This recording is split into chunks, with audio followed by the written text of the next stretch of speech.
I was an above average student in my school, 95% in my boards. Almost every time I used to get 680 plus marks in mocks, yet I ended up taking 2 drops. Learn why and how you can avoid it so that you also don't get 2 drops and you clear it in the first attempt itself. So hello guys, my name is Rohan. In this video, I will be covering over the mistakes I did that costed me 2 drop years and possibly a third if the cutoff goes too high. Now this was 2 years ago. With just 2 months of serious preparation, I ended up averaging 95% in my boards. If I take 5 subjects main, I end up averaging 95% in my boards. And yet I end up taking 3 attempts. These are my NEET attempts. This is my CVT attempt, which I gave along with re-NEET 2 weeks prior to re-NEET.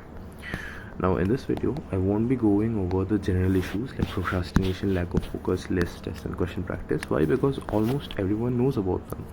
However, I'll go over to the mental game or the mindset, which is rarely covered in videos or the mentorships that I have taken so far. Because in my own belief, the NEET is a mental game. It means your hard work depends on the mental framework that you put up with. The first and the biggest mistake is that I underestimated what the exam demands, because board's overconfidence was there, and you can actually compare it with the pond and the seawater analogy, that in the pond it's a calm predictable environment with repeating patterns, and so we can compare the boards with the pond. However, in the seawater you get strong waves, turbulent waves, hardly any pattern or repeating questions, especially in the last 2 to 3 years. So we can compare NEET with the sea, and so we need to adopt this inference that never adopt हो जाएगा बहुत पढ़ लिया. It's a trap, and you can never actually think that your board marks or the results that you get in your boards is directly proportional to your NEET marks. It does not happen like that. So if you got, let's say, 95%, 90% in your boards, it's a trap, or it's a foolish mistake if you think that you're going to translate it to your NEET marks as well, because both of these are extremely different games. These are essentially based solely on hard work, but these are 2 different games, which you will understand later on as the video goes about. Second would be consistency or discipline is greater than motivation. This is a cycle that I have created by my own. It says that if people say something to you that you can't do this, you feel bad, and then you do hard work or excessive work, due to which your this emotion goes high. But your fuel burns fast enough, you reach burnout, and then you lose the passion or the motivation. The results don't come about, and then the people again say that you can't do this. So this is a cycle which repeats. These highs plus lows in your emotional state create cognitive fatigue, and this is very bad if you want to study consistently, because it actually hinders your ability to study on a daily basis, because you are constantly in a state of mental fatigue. So instead of keeping the graph like this, we need to keep it almost steady. So how do you achieve this? By meditation, mindfulness, or by using mental shifts. Now what is a mental shift? You need to create your own, or you can use this. First, fix your daily study time.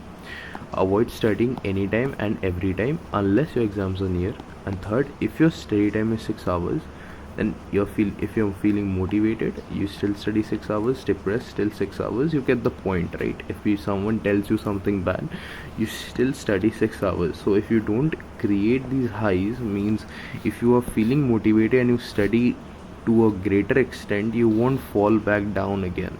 So as a result, the cycle will break here and there, and you would have achieved this look. Instead of going up and down, you will have created this form of pattern.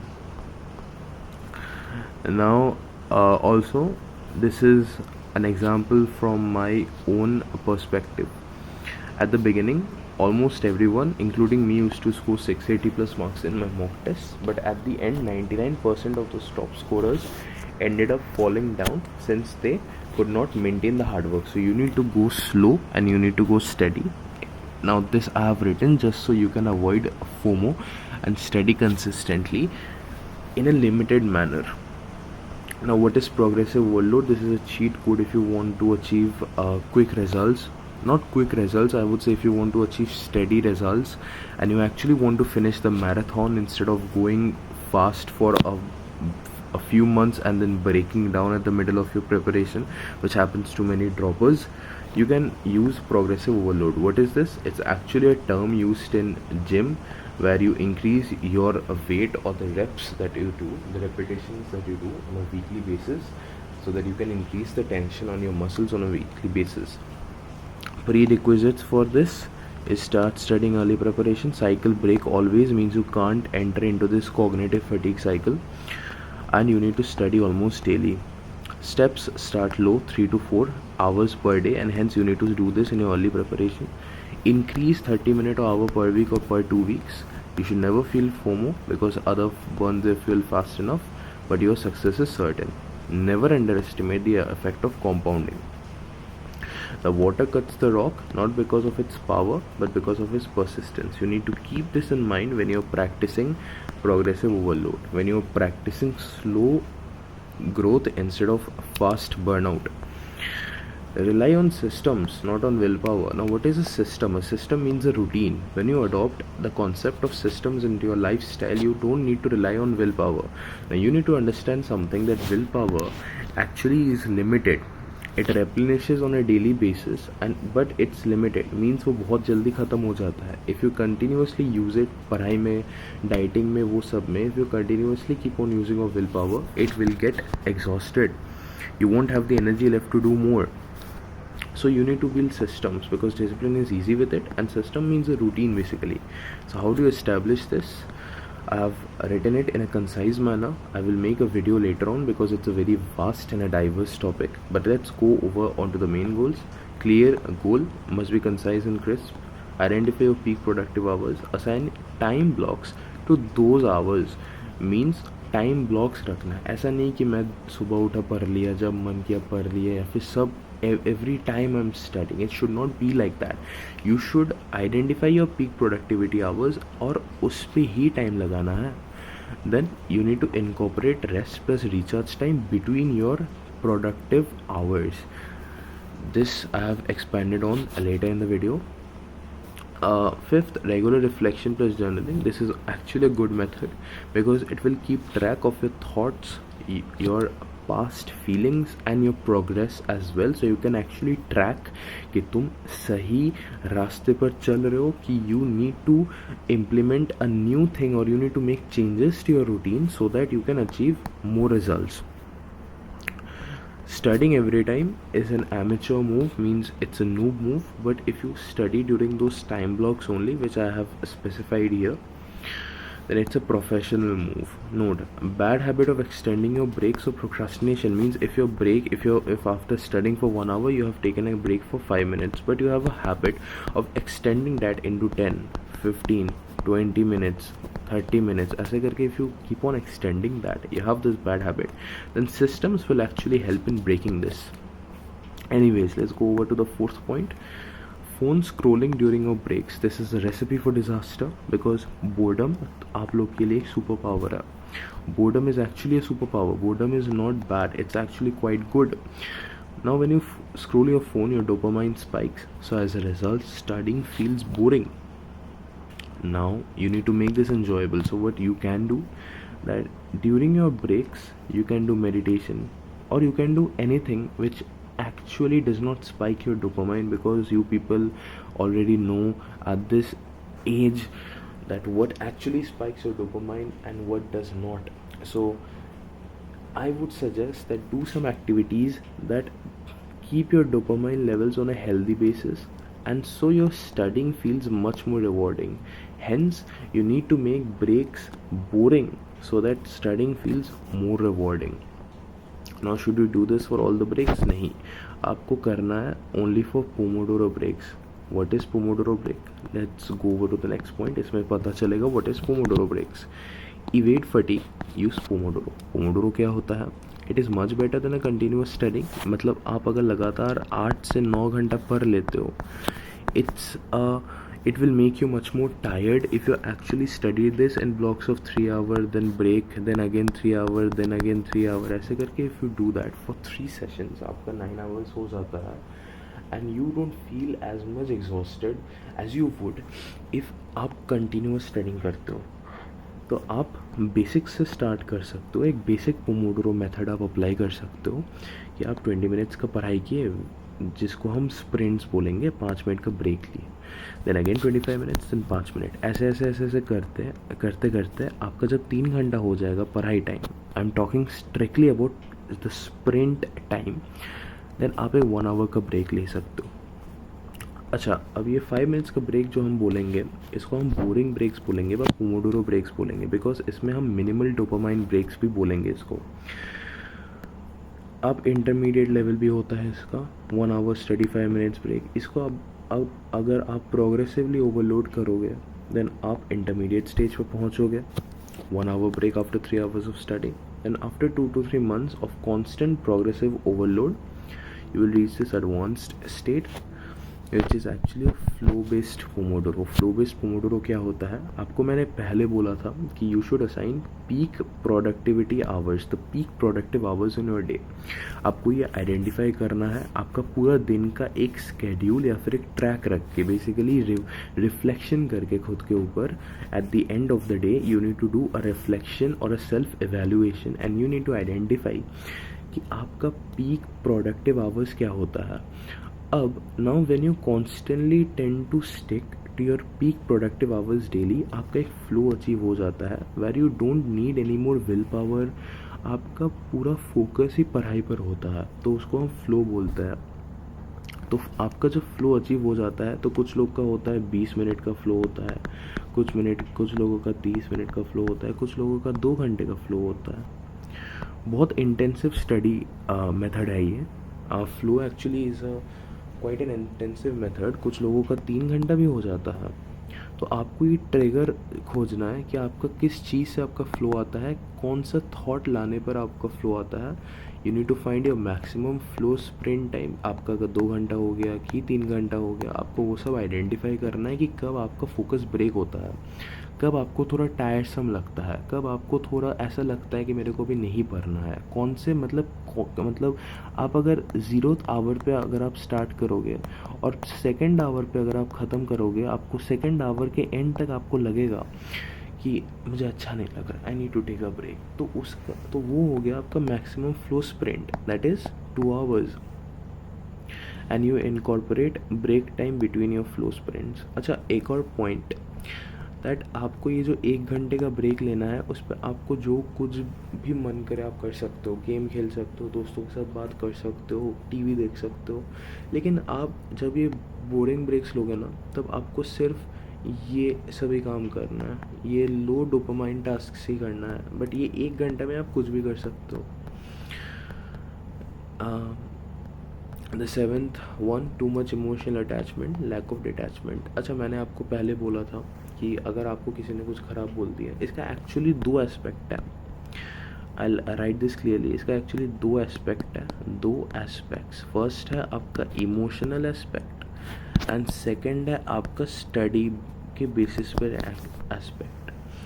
तो emotional aspect में आप क्या कर सकते हो कि आपको किसी ने कुछ ख़राब बोल दिया, लेट्स से आपको किसी ने कुछ ख़राब बोल दिया, आप एक ड्रॉपर हो, आपको किसी ने कुछ डिसरिस्पेक्ट कर दिया, आपको किसी ने कुछ बहुत ख़राब बोल दिया, तो आप 2 काम कर सकते हो. आप इधर रिस्पॉन्ड करो, डोंट रिस्पॉन्ड. रिस्पॉन्ड करोगे, आपका ब्रेन का एनर्जी जो है, फोकस है, वो बहुत कम हो जाएगा. आपका जो ब्रेन का जो एनर्जी जो आपको चाहिए फॉर स्टडी, वो कम हो जाएगा.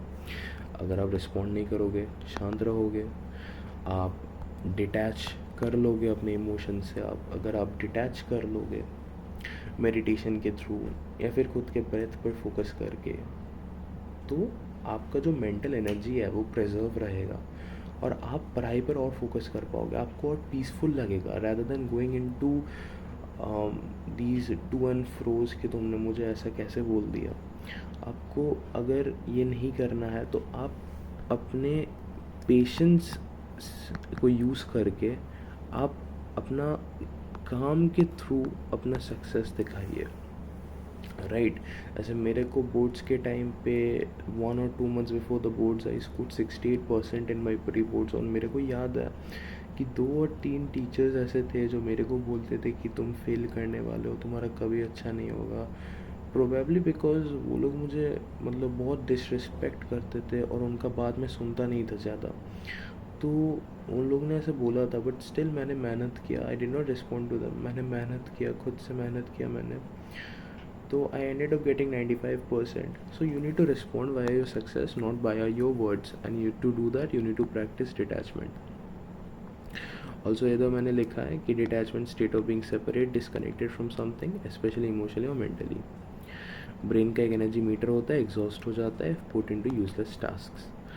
अच्छा, ये डिटैचमेंट फ्रॉम रिजल्ट्स, मैंने आपको दो एस्पेक्ट बोला था, एक है इमोशनल, एक है एक स्टडी के बेसिस पे। स्टडी के बेसिस को हम एक रिजल्ट से भी डिटैचमेंट बोल सकते हैं, बिकॉज आपका अगर बहुत अच्छा मार्क्स आ गया तो आपको उससे बहुत ज़्यादा इनकरेज नहीं होना है, आपको स्टिल अपने मिस्टेक्स फाइंड करके उन पे काम करना है एंड आपको पढ़ाई पे लग जाना है। आपका अगर बहुत ख़राब मार्क्स आ गया, आपको डीपली एनालाइज करके आपको पढ़ाई करना है।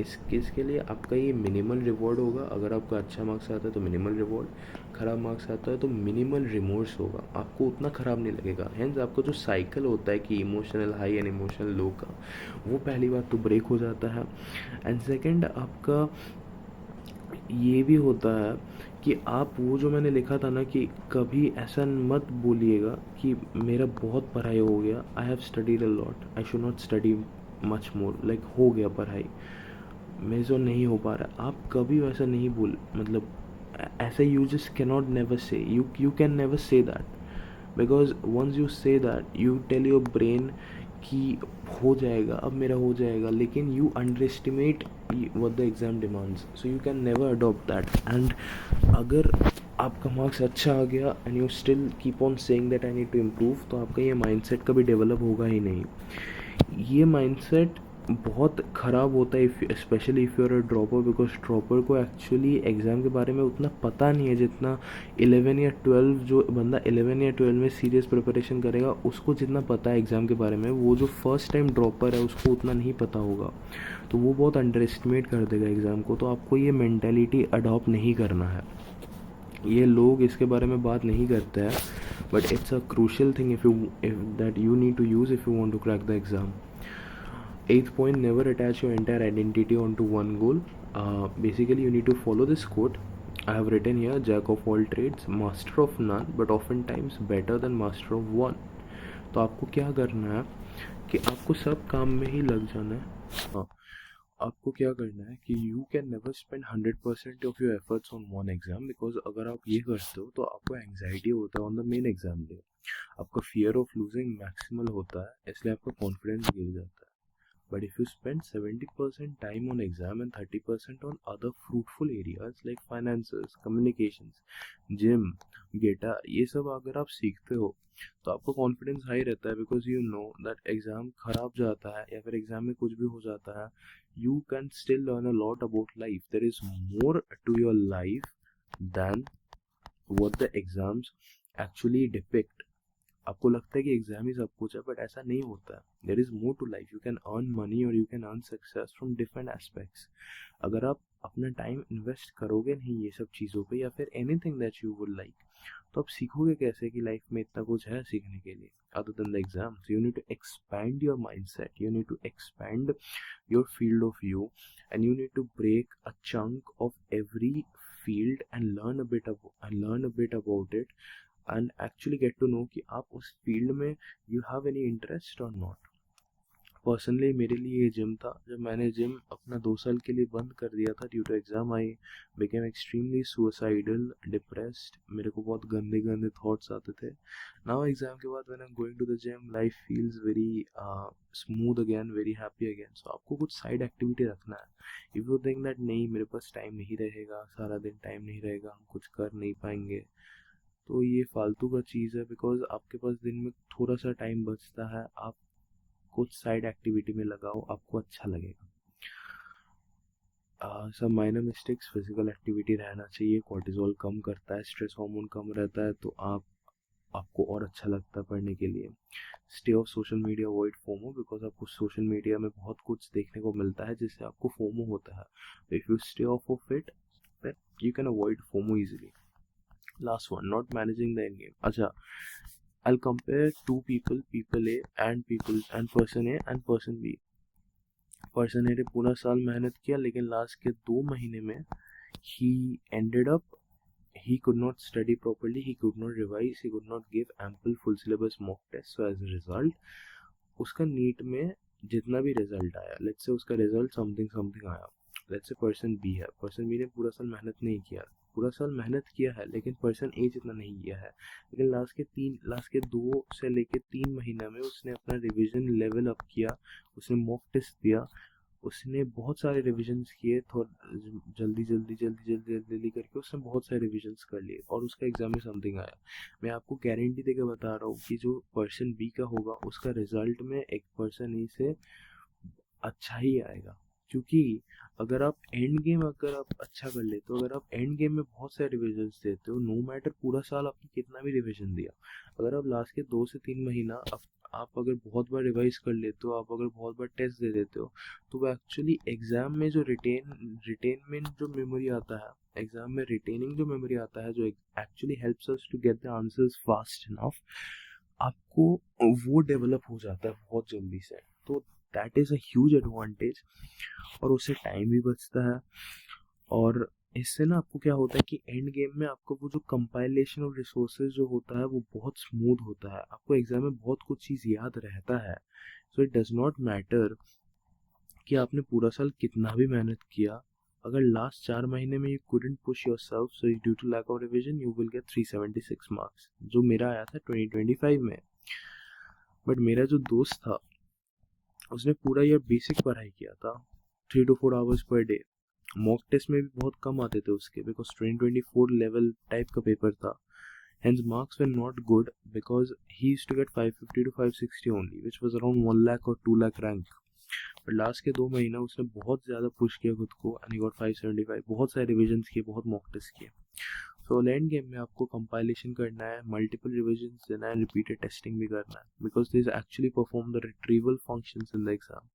Whole year preparation is done just so you can do a quick revision at the and.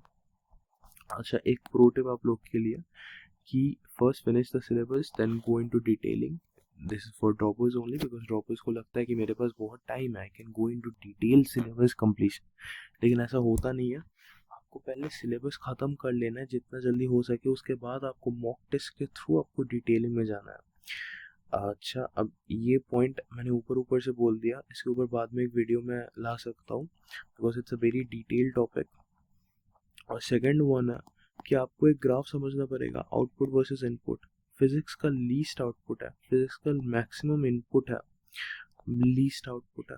Bio का आप अगर देखोगे स्लोप मैक्सिमम है, मीन्स आपका आउटपुट मतलब स्लोप, अगर आपका ये जो एंगल है स्लोप हाई है, मतलब आपका आउटपुट वर्सेस इनपुट हाई होगा, आपका आउटपुट वर्सेस इनपुट ये रेशियो हाई होगा, मतलब आपका आउटपुट हाई होगा और इनपुट लो होगा। अगर आपका रेशियो हाई है तो अगर आप बायो को देखोगे तो बायो का मैक्सिमम आउटपुट होता है और मिनिमम इनपुट होता है। तो आपको इस ग्राफ के बेसिस पे करना है। अगर आप दिन का 10 घंटा पढ़ाई के लिए लगा रहे हो, which is more than enough, 12 घंटा पढ़ने का एकदम ज़रूरत नहीं है।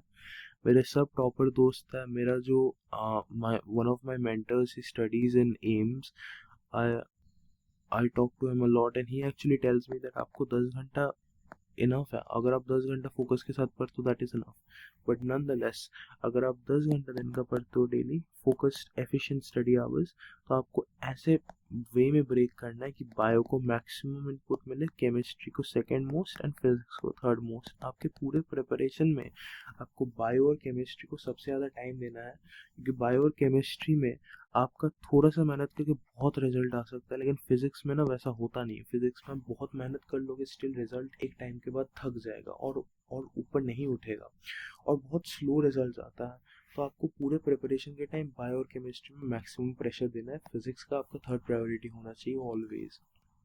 फिज़िक्स बहुत हाइप्ड हो गया अभी, लेकिन ये पूरा फालतू का बात है। लेकिन because you can actually get 4 marks from a bio question as well as a chemistry question as well, तो आपको इन दोनों पर ही फोकस करना है mainly. So this was the entire video. मैंने बहुत कुछ कवर किया इसमें। If you want me to expand on any of the concepts, you can actually drop down your comments and I'll make a video on it sooner. This would be my first video on my channel. And so guys, thank you for watching. If you found these tips genuinely helpful, then smash the like button, because this would be my first video on YouTube. This would be my first video where I would be experimenting with a different thing. Because अगर आपको YouTube में, because if you go वो on YouTube, आप देखोगे कि NEET preparation से related आपको सिर्फ स्टडी स्ट्रेटजी आता है, लेकिन कोई बोलता नहीं है कि आपको वो मेंटल गेम कैसे खेलना है ताकि आप मैक्सिमम मार्क्स अचीव कर सको। So this video was a bit hatke or a bit different from what people generally tend to put out in YouTube. So if you found these tips helpful, smash the like button. Comments में लिख दीजिए कि what I should improve upon, what would be my mistake, so that I can work on it and improve my videos later. Thank you for watching, and shall see you in the next video.